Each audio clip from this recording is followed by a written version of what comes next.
Hello, so I'm making this video so that you can have a video guideline or example or visual checkpoint of the lab that is due next Friday. So you got a week to do this.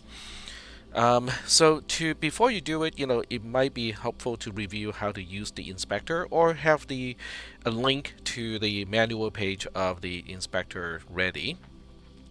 And that kind of goes back to, let me kind of go back to one of the modules that is recently released, and it is this particular one over here, debugging Node.js programs. So you might want to read this one first and watch the video that is the quote-unquote companion to the text material here.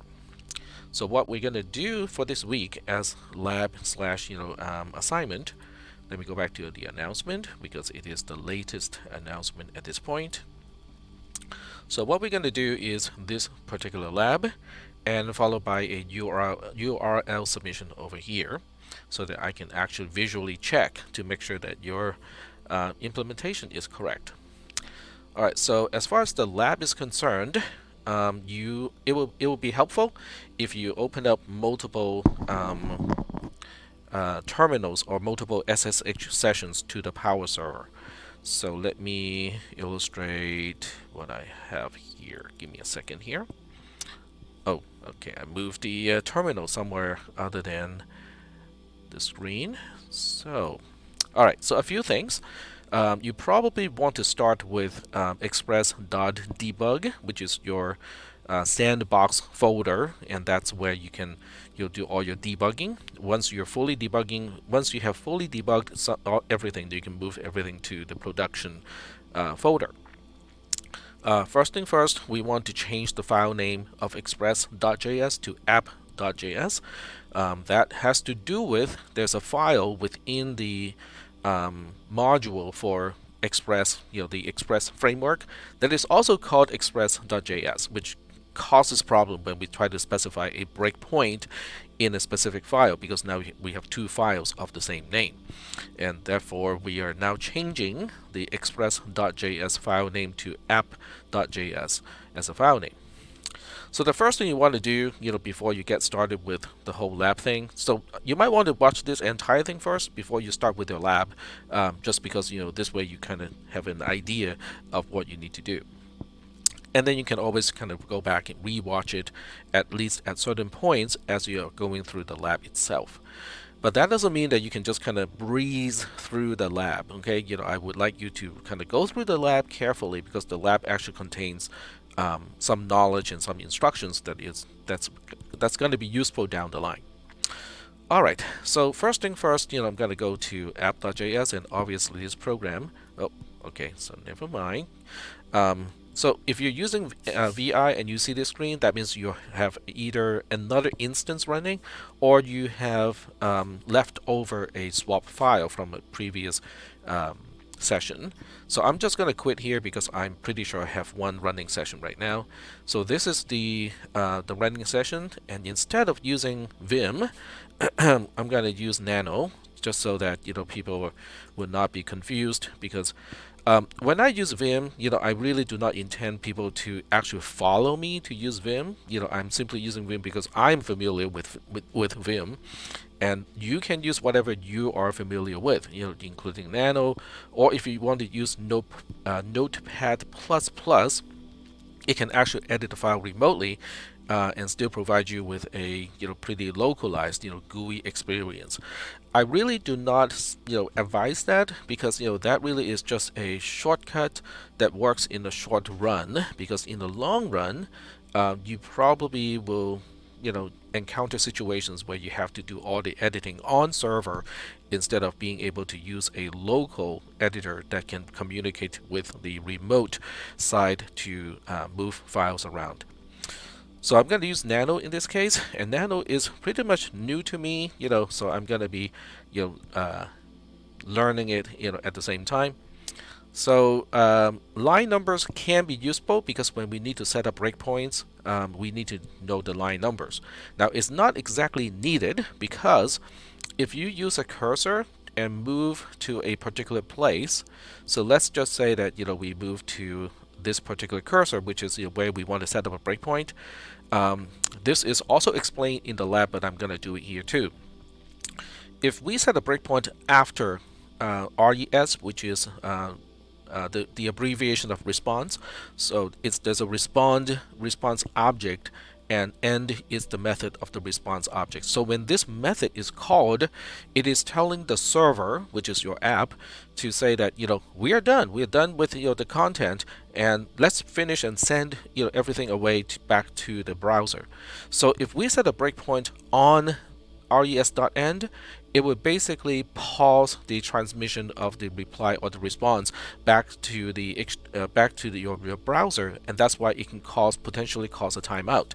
On the other hand, if we put our breakpoint right after, okay, and you can indeed put a breakpoint on the close brace at the end of a function. So if we put a breakpoint over here, that means by the time we get to the breakpoint, the transmission of the response is already on its way back to your browser, and as a result, we don't have to worry about the browser timing out and not being able to to get the answer of the entire thing. Now, in this case, I got everything already set up and done, so I'm going to comment out this portion here just so that I can replicate the experiment as it was intended in the earlier steps. Okay. And to get to the location, remember what I said, we might need to find the location here. You can type Control C. We can see Control C here, indicates the location. So we type a Control C and it will tell you this is on line 28. It's about 60% through the file, and it's character number 1132 out of 1579. So it gives you all kinds of information that you probably don't need to know, because all we need is to know the line number.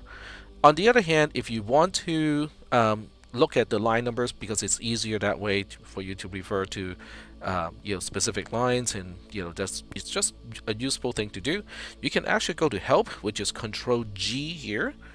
So once you go here, you can now search, I think, for certain types of information. So we'll try out Control W. Okay, so Control W is search. Okay, it doesn't quite say search; it just says where is. Okay, so we want to look at line number. So let's just type line and see where there's where is, where was, previous, next.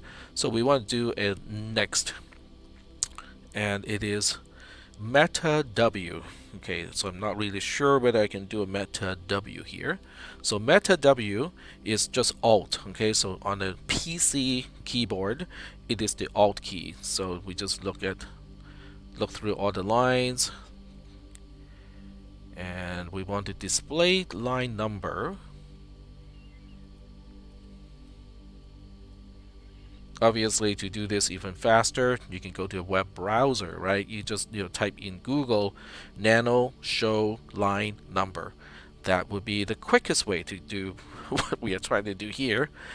But you can see that there are a lot of kind of interesting functions where you can add indentation, decrease indentation, and so on and so forth. So I'm just gonna cheat. So I'm gonna open up a new tab here and just look for nano show line numbers. There we go. And somebody has already prepared a nano cheat sheet. So just go ahead and download it, and I'll open it in the browser itself or somewhere else. Okay, so here is the nano cheat sheet. And if you want to know all the quick stuff, this is one place to do it. But this is what I was looking for, is to display okay, it only displays the current line number. I'm pretty sure you can display all the line numbers. Okay, let's try this one.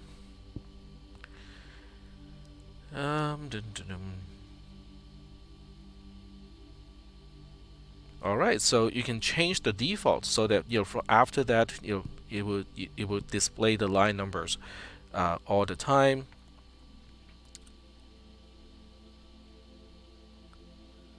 All right, so anyway, so Google search is going to be your best friend. Alright, so getting back to the terminal of what we need to do. So I can now get out of the help message. So I can now do a Control X to close the help, and now we are back to the file itself. And I have just commented out this extra line here, and then we're gonna save the file, write out, Control O, press the Enter key, Control X. Now we are back to the command line interface. Alright, so from here, we are going to start the app running with a different option, and that was discussed in the debugger discussion. It's also written out over there. But before we go there, it is going to be helpful to look at your port number. So mine ends with 20, or 20. Yours is going to end with a different number. Okay, so just pick up the last or the rightmost 2 digits, okay, that uniquely identifies you within the class. So remember those 2 digits, okay? And then what we're going to do is to stop the sandbox app first. So PM2 status is going to show us whether it's running or not, and it is still running. I called mine app.debug. You can call it anything you want.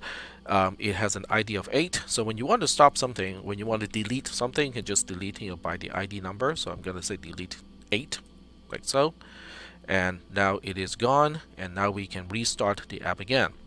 So when we restart the sandbox app, we want to turn on inspector, so we have to include node-args, and remember we have 2 dashes at the beginning, and then we have 2 dashes again. Inspect equals to 127.0.0.1 colon, and then this is important. Okay, you start with the 93 and then the 2 digits that we saw earlier.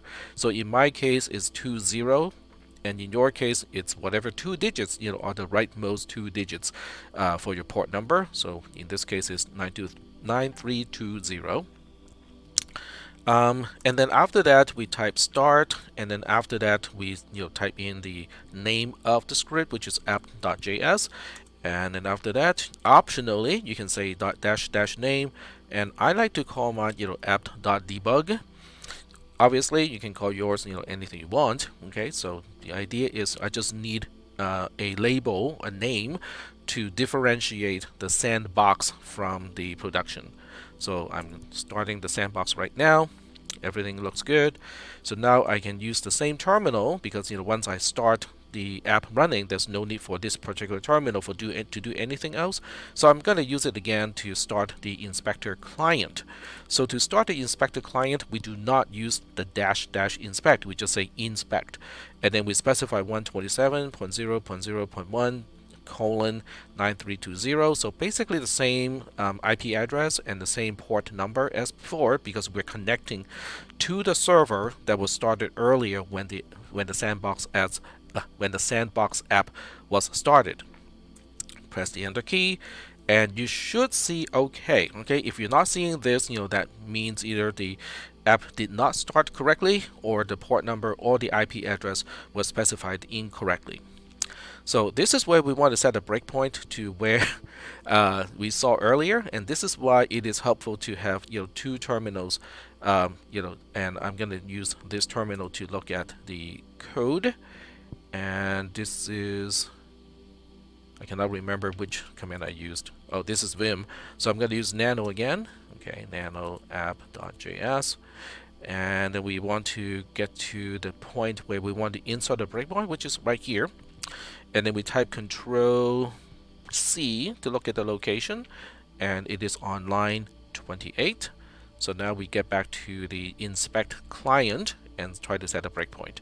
So we say SB, and then you supply the file name, which is app.js, and then you supply the line number, which is 28, and then press close the parentheses, and then press the enter key, and you can see how it is highlighting the brace to basically emphasize that we are going to stop after res.end and before we return to the caller of test query string. So now we switch back to the power server. So to the power server, we do a https://power.arc.losrios.edu, and then we have express, and then we have the username. So remember, in the instruction, I just say username as in username. You have to replace that with your actual username. So mine is Orion and because we're using the sandbox, so I'm gonna have to refer to the URL that has the debug in it, and then a slash. And then this time, because we are testing the new endpoint called test query string, so now we type test query string. It is case sensitive, so make sure that you input the cases correctly. And the first step is just that. Okay, you press the enter key, and this time you can, okay, let me make sure that you can see it too. Alright, so this time you can see that it's not waiting. There's no timeout, no potential timeout, because we put the breakpoint after res.end, so that's why you got back basically an empty document. So if you use view page source, there's absolutely nothing in it, okay? Because we got to res.end before we did any res.write. There was no res.write, which means we are not producing any HTML document content as part of the response. Basically, we specified an empty response in this case. But the important part is Firefox, in this case, got the empty response back and is not timing out. And if we switch back to the inspector client, we are now at a breakpoint. How do we know? Because the inspector said break in app.js line 28, which is where we set up the breakpoint earlier. So at this point, we're going to use Rdpl. Okay, Rdpl stands for the read, evaluate, print loop. Okay, there we go. Read, evaluate, print loop. Okay, which is basically a place where you can enter any expression. Node is going to evaluate that expression in the context of where the breakpoint is, and then it will print the result and then go back to try to read again, hence the loop. So you can do just about anything. If you type 1, 2, 3, it would just say it is 1, 2, 3. If you put a string 1, 2, 3, it would say it is a string of 1, 2, 3. Not terribly exciting, but in your lab, it's going to ask you to look at certain things that are a little bit more interesting. I'm not going to do it here because I don't want to give away the answer to those questions. When you're done with this, okay, we are still in Rdpl. We are still in the read, eval, print loop. So to get out of the Rdpl, you type Control-C once, okay? And you can see how the prompt went from a greater than sign back to the debug greater than sign. So now we are back to the debugger or the inspector. The program has paused at this point, so it cannot accept new connections or new requests. So now what you need to do is to type C to continue the execution of the program. It doesn't show you anything like oh, the program is now continuing to execute, but it is already resumed. Okay, execution or the running of the program has now resumed. So now you can go back and you can change the URL, test it in a different way. The lab has all the instructions of what we want to test, and the important part is you have to copy and paste the answer. Let me show you what I mean by that and how to do it in SSH.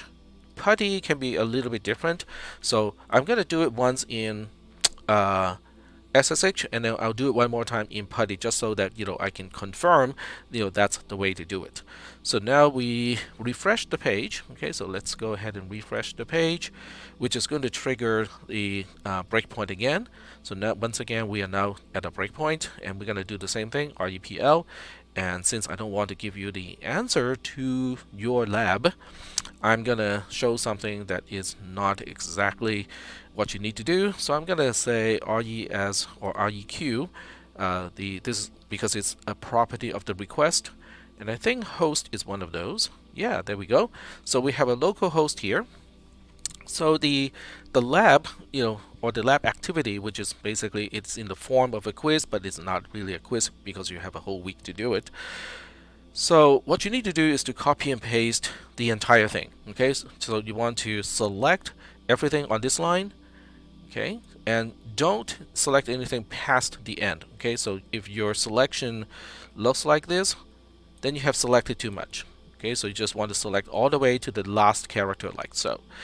And then what you do is if you're using a terminal, okay, you can see the entire terminal here. So I'm gonna go to the menu called Edit, and then we just say copy. That's all. Okay, and then you switch back to Canvas, and then you just do a paste, Control V, paste into Canvas. Okay, so that's pretty easy to do, right? You just select, and then go to the Edit menu, do a copy, and then go to Canvas, and then do Control V in order to paste the content from the clipboard. All right, so let's say you're done with this. Okay, so we are still in the Rdpl. So Control C to get out of the Rdpl, and then Control C twice in order to get out of the inspector. Control C, Control C. There we go. So now I'm going to do this in Putty because some of you are going to use Putty to do the same thing. So Putty is installed. There we go. Okay, so here's Putty, and we are connecting to power.arc.edu, and I also want to make sure that I use the big font session. So we're going to load the big font session first, and then we make the connection. So this way the font of Putty is large enough for demonstration purposes. So sign in, and here we go. Now if you're really just reconnecting to a inspector server using a client, you don't have to be in a specific folder. But it doesn't hurt to get to the folder where the file is located, because that may be the only time when it does matter. I don't really think that is the case, but just in case. So we want to go to express.debug, and then we type exactly the same command, which is node inspect 127.0.0.1 9320 in my case. Remember, you're gonna have a different least significant digits. So press the enter key. We are now reconnected, and let me refresh the browser. The browser is now refreshed, which means, oh, I forgot to set the breakpoint first. Okay. Oh, this is one more thing that's really important. The breakpoint is associated with a specific instance of the inspect client. So when you get out of a particular inspect client, the breakpoint is gone. Okay, so there are no breakpoints right now because this is a brand new inspector client. So we're going to set up the breakpoint again, SB, and then in quotes type app.js, and it is on line 28. Press the enter key, make sure it is at the right place, and now we go back here and refresh the browser, triggering the breakpoint, because now we can see break in app.js on line 28. And then we go to Rdpl, and then we type the same thing, okay, REQ, the part of the request, and this time we'll try protocol, okay, and it's undefined. Okay, let's try something else. Let's try URL. There we go. So this is the URL of the request. The host part is not a part of it, so which is okay. And to get this into Canvas as your answer, you are going to do about the same thing. You want to select the entire thing, but not past the last character. So don't do this, and instead just make sure you select the very last character like so. In Putty, I cannot remember how to do the copy and paste, so I'm going to right click on the title bar. No, it doesn't show. Okay, so I'm going to make sure here. So we type Putty, copy, paste, and we'll find out how to do copy and paste. Well, specifically just copy. We don't need to paste in this case. So right here, put the cursor. You want to copy, and then left click. Hold the left mouse button. So just a regular select process. So this is usual. And if you're using a text editor like VI or Nano to work on the document, you can also use these programs copy and paste functionality. We don't want to do that. And to copy text from Windows to PuTTY, that is not what we want. Huh.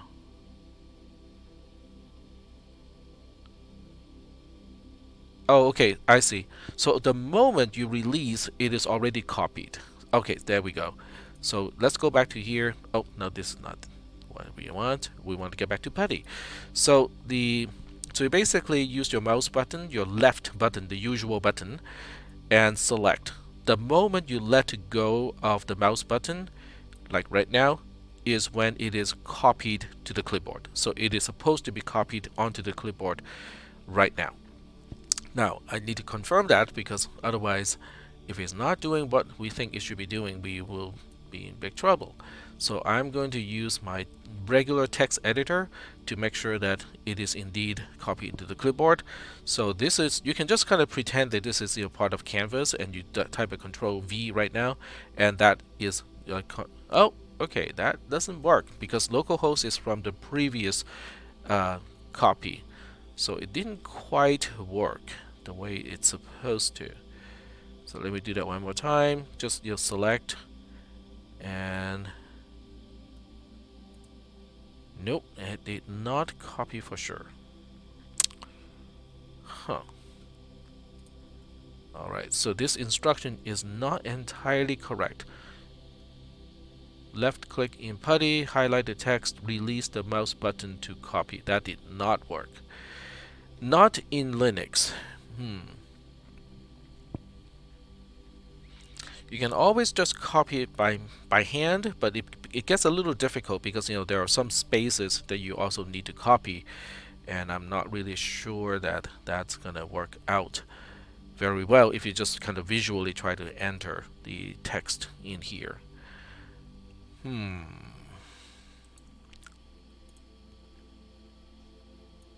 Okay, let me try something else.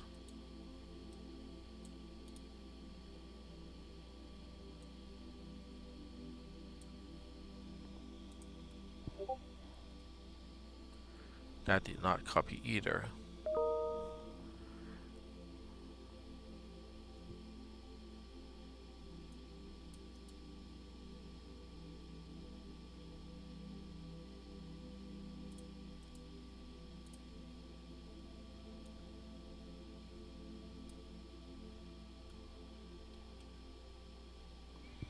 That's not... Okay, I see.